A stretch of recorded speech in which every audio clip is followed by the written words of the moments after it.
Hello everyone, स्वागत करुचे YouTube channel Odisha study hub रे। तो पिला माने +3 first semester political science honours core paper 2 रो यूनिट 2 रे रहतिबा केंद्र और राज्य मान करतिबा व्यवस्थापिका और कार्यपालिका रो 1 मार्क और 2 मार्क विशिष्ट केतटी प्रश्न माने आलोचना करा जायछि।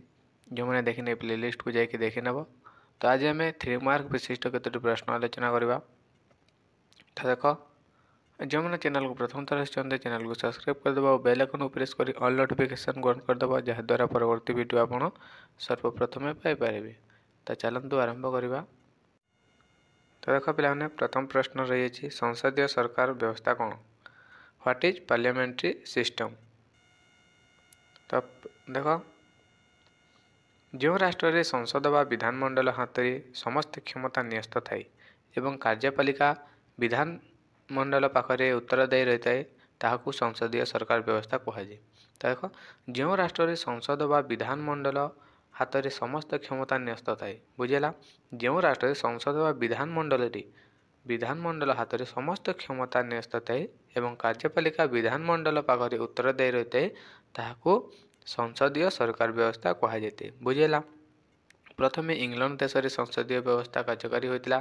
तो पे मोस्ट इंपोर्टेंट 1 मार्क क्वेश्चन, क्यों देश में प्रथम संसदीय व्यवस्था कार्यकारी होता प्रश्न आसिले तो उत्तर हो प्रथम इंग्लैंड देश में संसदीय व्यवस्था कार्यकारी होता। बुझेगा,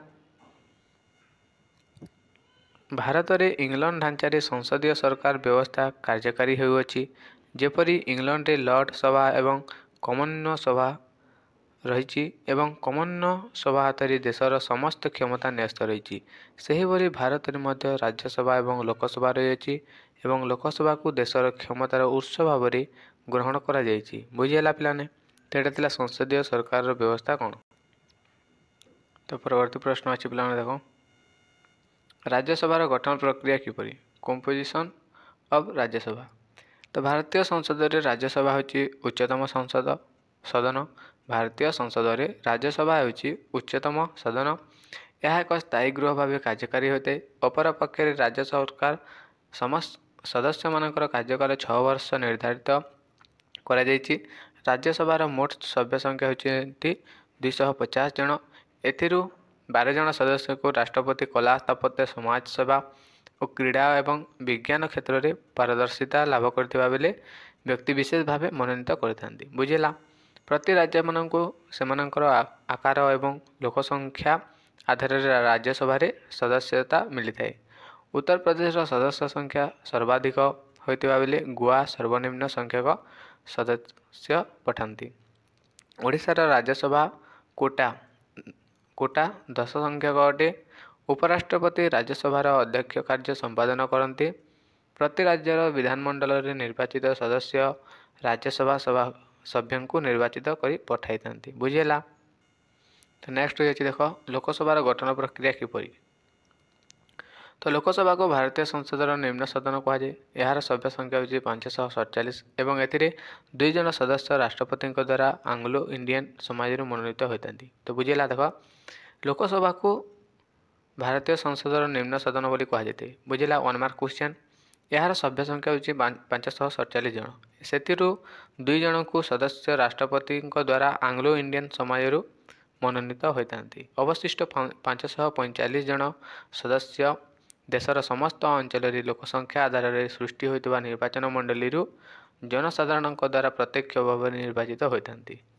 लोकसभार कार्यकाल 5 वर्ष एवं समयक्रमे अनास्था प्रस्ताव गृहीत होता। मंत्रिमंडल भांगी जाते एवं म्याद पूरीबा पूर्वर लोकसभा भंग हो पुनः निर्वाचन संगठित होता है। संसद में लोकसभा को गणतांत्रिक गृह व जनप्रिय गृहर आख्या देते। बुझेगा, तो यहाँ था लोकसभार गठन प्रक्रिया। तेज देखा राज्यसभार स्वतंत्र क्षमता सब कौन कौन। तो what is special power of Rajya Sabha? भारतीय शासन व्यवस्था राज्यसभा को दुर्बल गृहर मर्यादा मिलता है।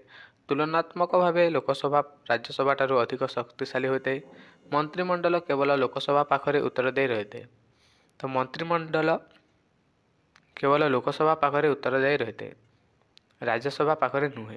बुझेगा, उपर पक्षे राज्यसभा पाखरे केतेक स्वतंत्र क्षमता थाए, यथा ଉପରାଷ୍ଟ୍ରପତିଙ୍କ ମହାଭିଯୋଗ ପ୍ରସ୍ତାବ ପ୍ରଥମେ ରାଜ୍ୟସଭାରେ ଆଗତ ହୋଇଥାଏ। ବୁଝିଲା, ଉପରାଷ୍ଟ୍ରପତିଙ୍କ ମହାଭିଯୋଗ ପ୍ରସ୍ତାବ ପ୍ରଥମେ ରାଜ୍ୟସଭାରେ ଆଗତ ହୋଇଥାଏ। କ୍ଲିୟର ପିଲାମାନେ? ନେକ୍ସଟ ପଏଣ୍ଟ ଅଛି ଦେଖ, 249 ଧାରା ଅନୁସାରେ ରାଜ୍ୟସଭାର ପ୍ରସ୍ତାବ ଅନୁଯାୟୀ ସଂସଦ ରାଜ୍ୟ ତାଲିକାଭୁକ୍ତ କ୍ଷମତାରେ ହସ୍ତକ୍ଷେପ କରିପାରିବେ। ନେକ୍ସଟ ପଏଣ୍ଟ ଅଛି ଦେଖ, 312 ଧାରା ଅନୁସାରେ ରାଜ୍ୟସଭା ସ୍ୱତନ୍ତ୍ର ପ୍ରସ୍ତାବ ବଳରେ ସର୍ବଭାରତୀୟ ସେବା କ୍ଷେତ୍ରରେ ନୂତନ ନିଯୁକ୍ତି ସୃଷ୍ଟି କିମ୍ବା ଉଚ୍ଛେଦ କରିପାରିବେ। ତ ନେକ୍ସଟ ଅଛି, ଏକ ସ୍ଥାୟୀ ଗୃହ ହୋଇଥିବାରୁ ଲୋକସଭା ଭାଙ୍ଗିଗଲେ ଦେଶର ନୀତି ନିର୍ଦ୍ଧାରଣରେ ରାଜ୍ୟସଭା ମୁଖ୍ୟ ଭୂମିକା ନିର୍ବାହ କରିଥାଏ। ବୁଝିହେଲା? ତ ନେକ୍ସଟ ଅଛି ଦେଖ, ବାଚସ୍ପତିଙ୍କ ଭୂମିକା ସବୁ କ'ଣ? What is rule of speaker?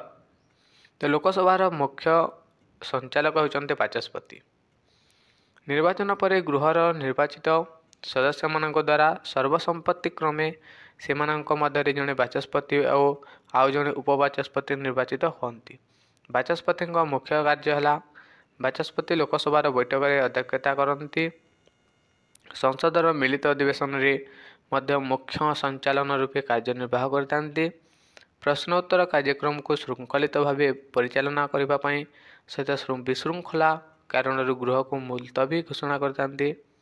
ବିଧେୟକ ଅନୁମୋଦନ ବେଳେ ସମାନ ସଂଖ୍ୟକ ମତଦାନ ହେଲେ ସେ ନିର୍ଣ୍ଣାୟକ ଭୂମିକା ନିର୍ବାହ କରିଥାନ୍ତି। ବୁଝିହେଲା? ତେବେ ଦେଖିବା ଅନାସ୍ଥା ପ୍ରସ୍ତାବ କ'ଣ? What is no confidence? ତ ସଂସଦର କାର୍ଯ୍ୟଧାରା ଅନାସ୍ଥା ପ୍ରସ୍ତାବ ଏକ ଗୁରୁତ୍ୱପୂର୍ଣ୍ଣ ଧାରା। ନିର୍ବାଚିତ ଏବଂ ସଂଖ୍ୟାଗରିଷ୍ଠତା ହାସଲ କରିଥିବା ରାଜନୈତିକ ଦଳ ସରକାର ଗଠନ କରିଥାନ୍ତି। ଲୋକସଭାର ସଂଖ୍ୟାଗରିଷ୍ଠତା ମ୍ୟାଜିକ୍ ପଏଣ୍ଟ କାମ କରିବା ପର୍ଯ୍ୟନ୍ତ ସମ୍ପୃକ୍ତ ସରକାର ତିଷ୍ଠି ରହିଥାଏ। ବୁଝିହେଲା? ଏହାଦ୍ୱାରା ବେଳେ ବେଳେ ସାମ୍ବିଧାନିକ ସଂକଟନ ସୃଷ୍ଟି ହୁଏ ଏବଂ ପୁନଃ ନିର୍ବାଚନ ଘୋଷଣା ମଧ୍ୟ କରାଯାଇଥାଏ। ତ ନେକ୍ସଟ ଅଛି ଦେଖ, ମହାଭିଯୋଗ ପ୍ରସ୍ତାବ କ'ଣ? ସମ୍ବିଧାନ ନିୟମ ଅନୁସାରେ ରାଷ୍ଟ୍ରପତି, ଉପରାଷ୍ଟ୍ରପତି, ସୁପ୍ରିମକୋର୍ଟ, ମୁଖ୍ୟ ବିଚାରପତି ଏବଂ ଅନ୍ୟ ବିଚାରପତିଙ୍କ ବିରୋଧରେ ମହାଭିଯୋଗ ପ୍ରସ୍ତାବ ଆଗତ ହୋଇପାରେ। ସଂସଦର ଯେକୌଣସି ଗୃହରେ ଏହି ପ୍ରସ୍ତାବ ଆଗତ ହୋଇପାରେ। କେବଳ ଉପରାଷ୍ଟ୍ରପତିଙ୍କ ବିରୁଦ୍ଧରେ ରାଜ୍ୟସଭାରେ ପ୍ରଥମେ ପ୍ରସ୍ତାବ ଆଗତ ହୋଇଥାଏ। ସାଧାରଣତଃ ସମ୍ବିଧାନ ବିରୋଧୀ କାର୍ଯ୍ୟ ଏବଂ ଦୁର୍ନୀତି, ଭ୍ରଷ୍ଟାଚାର ଏବଂ ଜନସ୍ୱାର୍ଥ ବିରୋଧୀ କାର୍ଯ୍ୟ ପାଇଁ ସମ୍ପୃକ୍ତ କର୍ତ୍ତୃପକ୍ଷଙ୍କ ବିରୋଧରେ ସଂସଦରେ ଏହି ପ୍ରସ୍ତାବ ଆଗତ ହୋଇଥାଏ। ବୁଝିହେଲା? ତ ମହାଭିଯୋଗ ପ୍ରସ୍ତାବ ଥିଲା ଏଇଟା। ତେବେ ଦେଖିବା ରାଷ୍ଟ୍ରପତିଙ୍କ ଜରୁରୀକାଳୀନ କ୍ଷମତା ସବୁ କ'ଣ କ'ଣ? ସମ୍ବିଧାନର 352 ଧାରା ଅନୁସାରେ ରାଷ୍ଟ୍ରପତି ମନ୍ତ୍ରିମଣ୍ଡଳର ପରାମର୍ଶ କ୍ରମେ ଦେଶରେ ଜାତୀୟ ଜରୁରୀକାଳୀନ ଅବସ୍ଥା ଘୋଷଣା କରିପାରିବେ। ଦେଶରେ ଯୁଦ୍ଧ ଭଳି ପରିସ୍ଥିତି ଉପୁଜିଲେ, ବହିଃଶତ୍ରୁ ଆକ୍ରମଣ କଲେ କିମ୍ବା ଆଇନ ଶୃଙ୍ଖଳା ବିପର୍ଯ୍ୟସ୍ତ ବେଳେ ରାଷ୍ଟ୍ରପତି 352 ଧାରା ଅନୁସାରେ ଘୋଷଣା କରିଥାନ୍ତି। ବୁଝିହେଲା? ଦେଶରେ ଯଦି ଯୁଦ୍ଧ ଭଳି ପରିସ୍ଥିତି ଯୁଦ୍ଧ ହେଉଥିବ, ବହିଃଶତ୍ରୁ ବାହାର ଦେଶରୁ ଶତ୍ରୁ ଆକ୍ରମଣ କଲେ କିମ୍ବା ଆଇନ ଶୃଙ୍ଖଳା ବିପର୍ଯ୍ୟସ୍ତ ବେଳେ ରାଷ୍ଟ୍ରପତି 352 ଧାରାରେ ଘୋଷଣା କରିଥାନ୍ତି। ବୁଝିହେଲା? ସେହିପରି 356 ଧାରା ଅନୁସାରେ ରାଷ୍ଟ୍ରପତି ମନ୍ତ୍ରିମଣ୍ଡଳ ପରାମର୍ଶ କ୍ରମେ କୌଣସି ରାଜ୍ୟରେ ରାଷ୍ଟ୍ରପତି ଶାସନ ଜାରି କରିଥାନ୍ତି। କୌଣସି ରାଜ୍ୟରେ ସାମ୍ବିଧାନିକ ସଙ୍କଟ ଦେଖାଦେଲେ ବା ଆଇନ ଶୃଙ୍ଖଳା ବିପର୍ଯ୍ୟସ୍ତ ହେଲେ 356 ଧାରା ଜାରି କରାଯାଇ ରାଜ୍ୟର ସରକାରଙ୍କୁ ଦରଖାସ୍ତ କରି କେନ୍ଦ୍ର ସରକାର ସମସ୍ତ କ୍ଷମତା ନିଜ ହାତକୁ ନେଇଥାନ୍ତି। ସେହିଭଳି 360 ଧାରା ଅନୁସାରେ ରାଷ୍ଟ୍ରପତି ମଧ୍ୟ ଆର୍ଥିକ ଜରୁରୀ ସ୍ଥିତି ଘୋଷଣା କରିଥାନ୍ତି। ଦେଶରେ ଆର୍ଥିକ ସ୍ଥିତି ଖରାପ ହୋଇଗଲେ କିମ୍ବା ଟଙ୍କାର ଅବମୂଲ୍ୟାୟନ ହେଲେ ଆର୍ଥିକ ଜରୁରୀ ସ୍ଥିତି ଘୋଷଣା କରାଯାଏ। ତ ଏଇଟା ଥିଲା ରାଷ୍ଟ୍ରପତିଙ୍କ ଜରୁରୀକାଳୀନ କ୍ଷମତା ଗୁଡ଼ିକ। ତ ଆଶା କରୁଛି ଭିଡ଼ିଓଟି ଭଲ ହେଇଥିବ। ଭିଡ଼ିଓଟି ଭଲ ହେଇଥିଲେ ତୁମ ସାଙ୍ଗସାଥିମାନଙ୍କୁ ସେୟାର କରିଦେବ, ଯାହାଦ୍ୱାରା ସେମାନେ ମଧ୍ୟ ଉପକୃତ ହୋଇପାରିବେ। ଧନ୍ୟବାଦ।